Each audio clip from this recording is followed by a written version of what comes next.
Hello everyone, this is Nielsens TV of Denmark. Welcome back to our channel to Denmark. NielsensTV2 of Denmark. And today we are going to the beautiful country of Russia. Russia with love.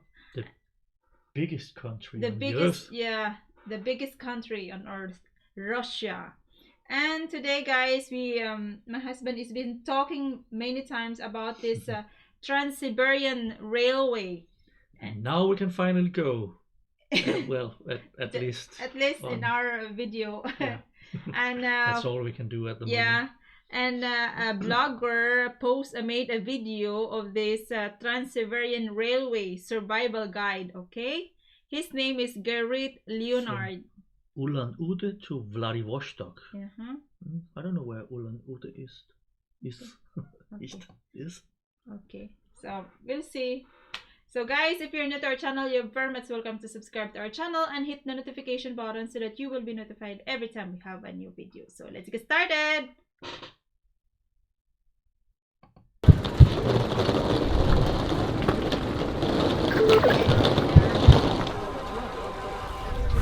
We are at the final stretch of our adventure here, the Trans-Siberian Railroad from St. Petersburg all the way to Vladivostok. We're on Ulan-Ude right now, about to board the 3-day expedition from Ulan-Ude to Vladivostok, the final leg, and I think it's now time to tell you how to survive. This is the survival guide of the Trans-Siberian Railroad, not in first class. This is second and third class. That's all we've been traveling across the country. 25 days, 7 different time zones, 8 different cities, 21 different regions, a countless amount of places that we've seen and experienced and filmed and ate and just discovered. So this is the Trans-Siberian Railroad Survival Guide. Let's get on the train and I'll tell you more.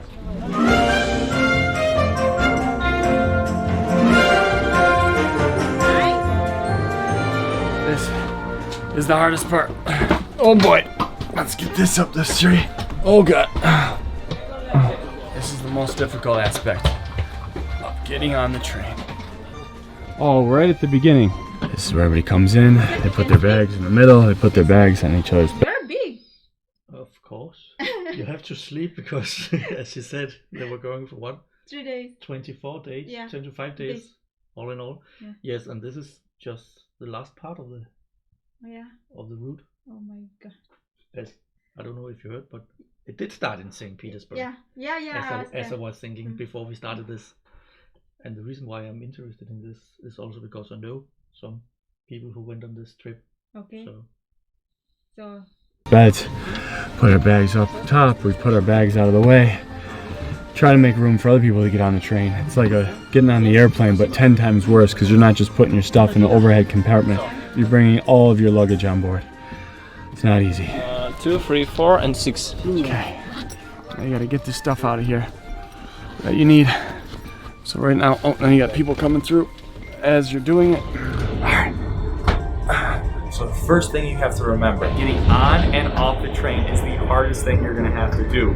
The ability to get on late at night, organize all your things around other people, and stash your stuff and make sure everything is organized can be pretty frustrating and overwhelming at times, and especially if you're in the second class, which there's a cabin of 4 people. Now, we're traveling with 4 people, so sometimes we booked our tickets all together and sometimes we are apart. Now, when you're apart and you're in a cabin all by yourself, you have to come in and try to organize and put your stuff away without interfering with other people, and often it can be difficult because people are already sleeping. Just remember, people are coming on and off the train all the time. For example, it's now 4:30 in the morning and we got the next stop. We're just waiting in the hallway to not interrupt more people. Oh my god, Got our it's bags so hard. out. You know, it's so hard if you're just early. No, I think you cannot sleep. Well, if you have to, be alert. If you will. Yes, if you have to get off, I guess. So for this, what I would recommend is you get a small backpack or small bag, and you'll take everything you need for the night and you put it in that bag. That's pajamas, that's toiletries, that's music if you need it, that's chargers. And you put them in one bag and you stash everything else. That makes your life very easy, and then you keep that bag on your bed or somewhere very close to you. All right, that's number one. Let's keep going. Very nice. That's number 1. Let's keep going.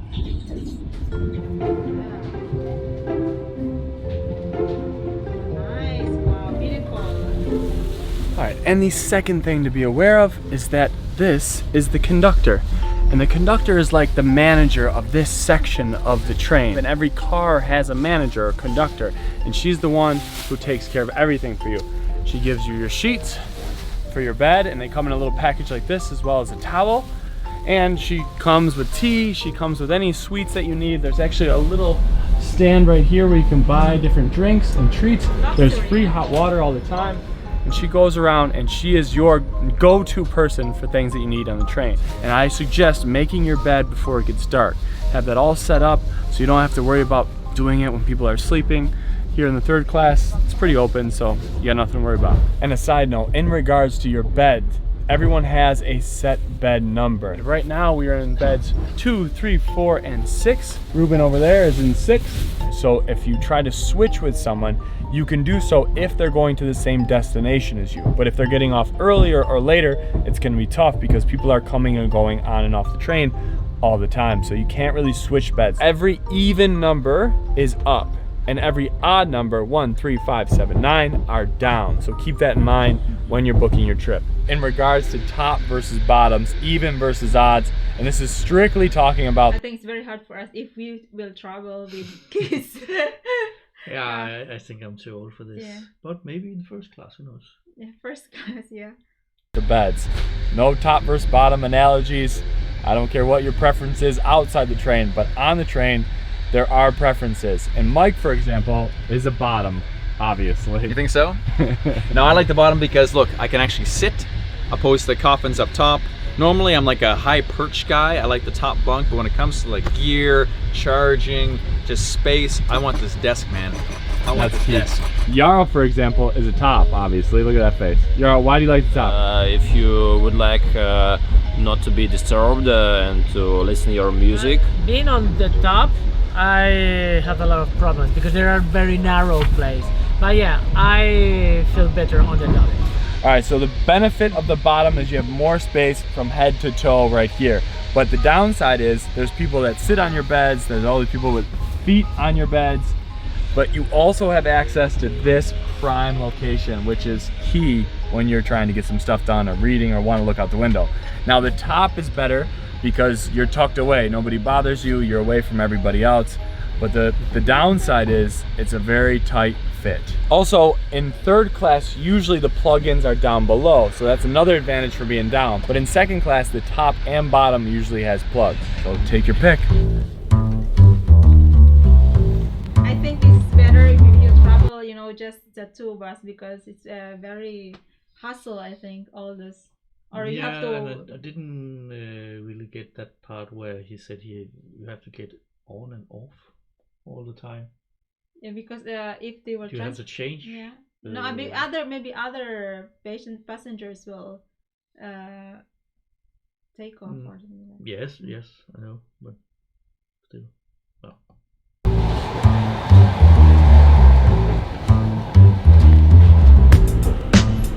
When it comes to food and drink on the train, most people bring their own stuff, but you can also come to the restaurant and order teas, you can order omelets, you can order breakfast, lunch, and dinner right here from the train.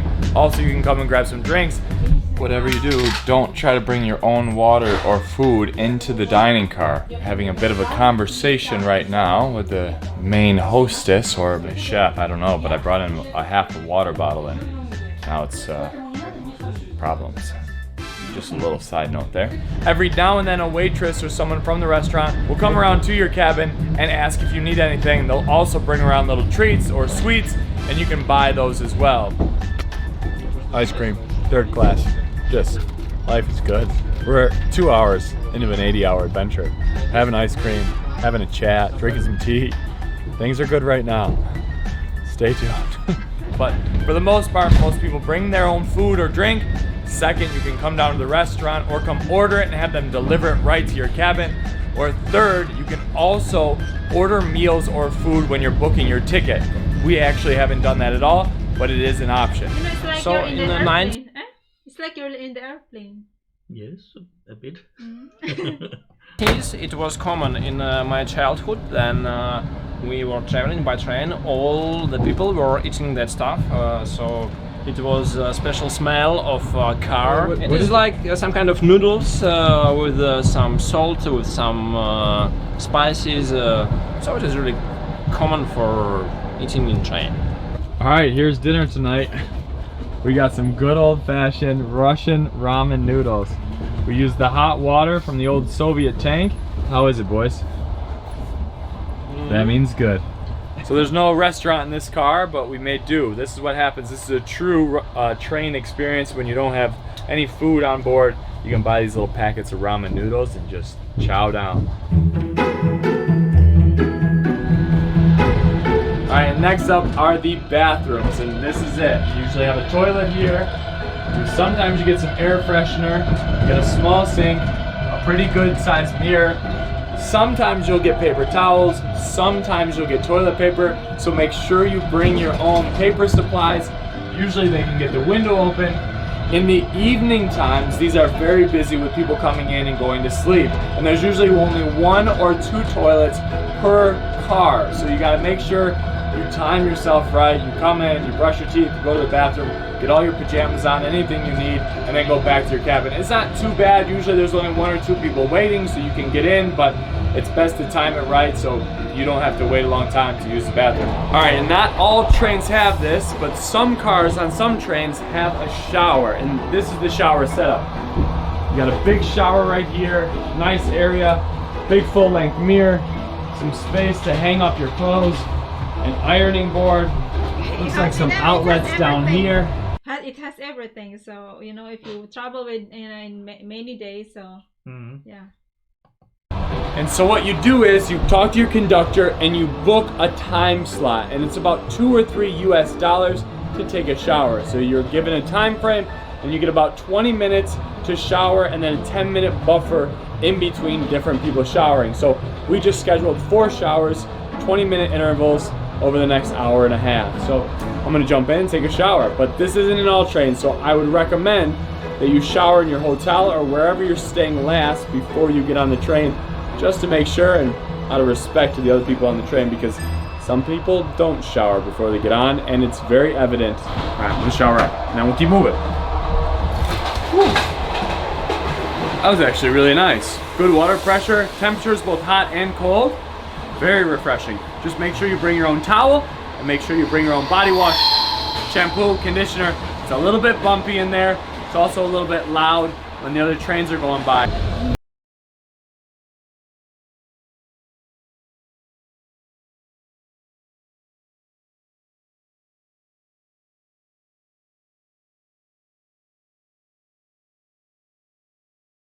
Now let's talk about how to pass the time on a long train ride. From St. Petersburg to Vladivostok is a long way. Both Ruben, Mike, and Yarrow came prepared with downloaded music, movies, and TV shows, and to be honest, I did not come prepared. I have just been pretty much sitting and staring out the window. It's good that, you know, he's doing this vlog so that he can always vlog whatever he can see in the train.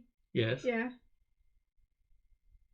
Windows, thinking about life, because I didn't bring anything to pass the time with as far as entertainment goes. You take lots of naps, that's inevitable. This is also a great way to meet people. People will come into your cabin, especially as travelers, and in the second class, people are there and around. In third class, you're literally amongst everybody as it is. So it's a great time to meet people.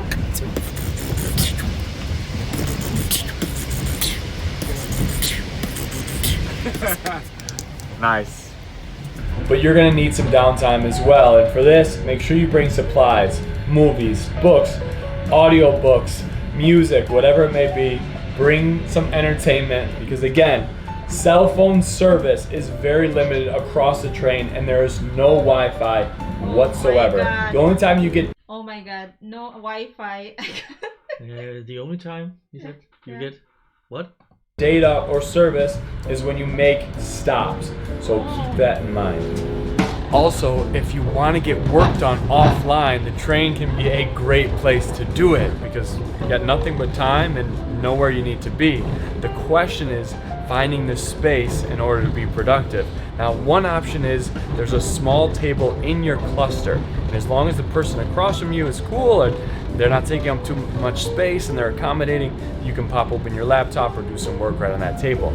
The other option is coming down to the restaurant. Now, this will all depend on the staff in the restaurant. Sometimes they're very friendly and accommodating. They'll let you come in and sit as long as you're quiet or you order something. And sometimes they're not as friendly, so you gotta be aware of that.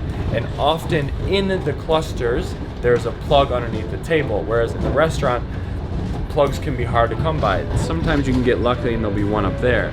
But the restaurant is a good spot to get work done, if not your cluster, if you get lucky.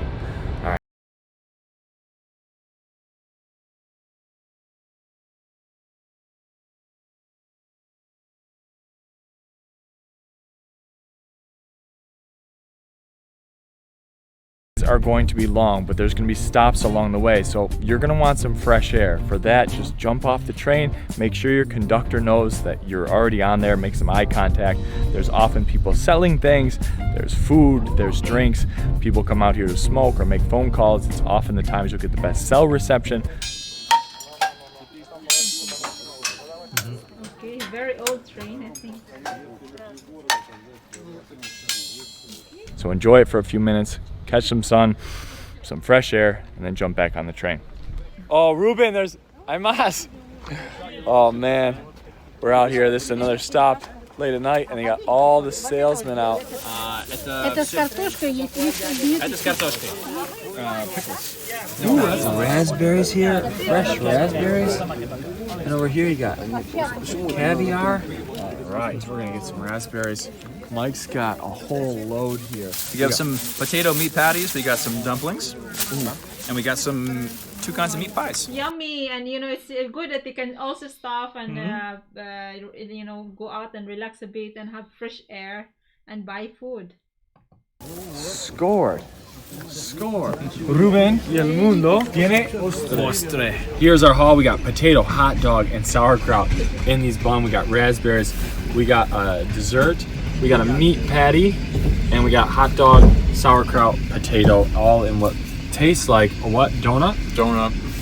And we got some tea coming in. Ruben's already full.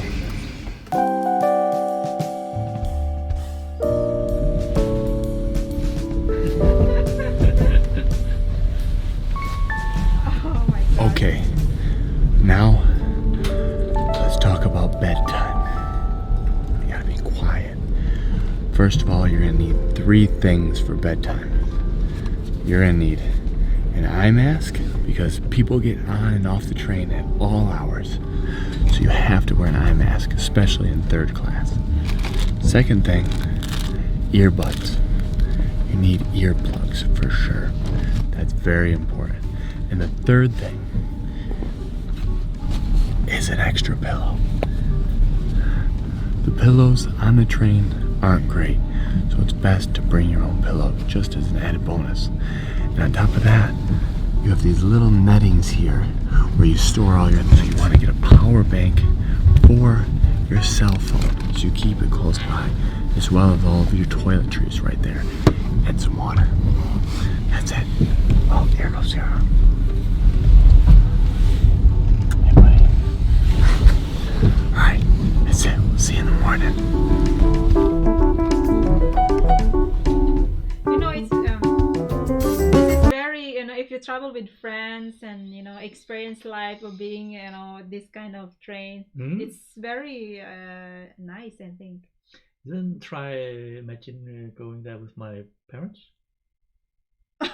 Oh my god. Sorry, but we tried it, you know, going to the German, it's just 6 hours. It was already hard for me. Oh my god. I know, no comment. They might be watching. Yeah.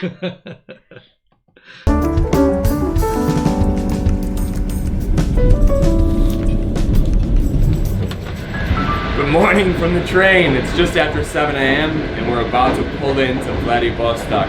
It has been 25 days. It's been over 9,000 kilometers, 7 different time zones, 8 cities, 21 regions, and a lifetime of memories. This has truly been one of the most incredible travel experiences of my life. If you guys ever have the opportunity to take the Trans-Siberian Railroad across Russia, I highly recommend it. And to do so, do it in second and third class. I mean, the people we've met and the experience we've had, you get to see so much of the country this way. It is truly one of those just lifetime experiences that I'll remember forever. And if you guys like the video, give it a thumbs up, leave a comment, subscribe if you haven't already, hit the notifications bell, all that good stuff. Hope you guys learned a little bit, give you a little insight of what it's like to travel by train across Russia. That's it. See you guys next week. Make sure, always remember, travel deeper.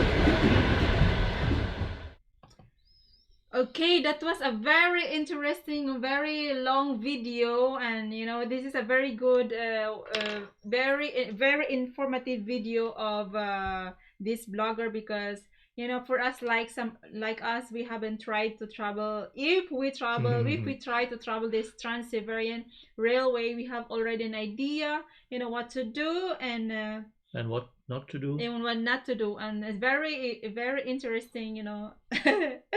Oh my god, I don't think we can survive. I think it's very hard. No, I guess it kind of opened my eyes to something that I didn't think that much about. People getting in and out, actually. Yeah. Okay. Of course, that's very natural. But you know, but if you sleep and you know, in many hours, and always somebody will get out and in, and so I think you cannot get good sleep and very small space, and only in first class. Maybe. It's well, it could have been nice if he had also shown what it looked like in the first class. If somebody would allow him in. So guys, thank you for watching our reaction video. I hope you like our reaction video, and now we know this Trans-Siberian Railway. That was a very good video, and to the blogger, thank you for this video. And yes, of course, we didn't see how much what was actually outside the window, but just a bit. So probably he has other videos. I mean, for how many days? 25 days. And we've only seen like 15 minutes. And that's a lot we haven't seen. So I don't know. I didn't check his YouTube channel. Probably he has other videos. So guys, maybe we'll dig into some of them. So guys, thank you for watching our reaction video. I hope you like our reaction video. If you still have more requests, you can always write into the comment section. And if you're new to our channel, you're very much welcome to subscribe to our channel and hit the notification button so that you will be notified every time we have a new video. That's all for now, and bye bye. Bye bye.